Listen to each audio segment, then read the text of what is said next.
Oh, meron tayo dito ang Raider FI 150. Ayaw daw mag-push start.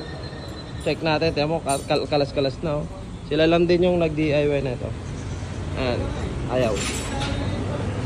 Tapos nagkakaroon siya ng FI F1C C60. Yan.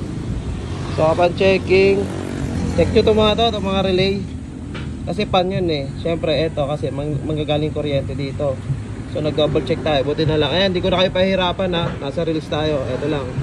Ito ang gagamitin natin. Tinanggal ko lang tong isang to. Minsan kasi itong sira, itong isa, minsan sa starter yan, sira. Minsan ito. So ngayon, aliman sa dalawa yan, pareho lang yan. Tinanggal na natin yan. Ito lalagay natin, mabilisan lang. Kaya ko nga sir. Seryoso tayo ngayon, hindi tayo magpapatawa kasi 5,000 daw ang budget ng ating repa. 5,000, so pa-under natin. Tingnan nyo ha. Wala nang cut-cut, wala nang edit-edit. Ito na agad, push start tayo. Yan na, mandar na.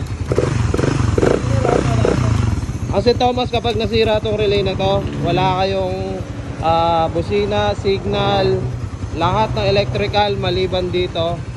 Yan lang matitira dyan. Push start, wala. So gawin nyo, troubleshoot nyo ito. Mag-umpisa kayo sa fuse. Pag wala sa fuse, dito agad kayo sa relay. Malabo kasing pag hinalaan tong wiring eh. Malabo yun kasi oh, maganda pa yung condition ng motor. Para may natutunan kayo. Alright ba tayo dyan? Alright? Dito! Alright ba?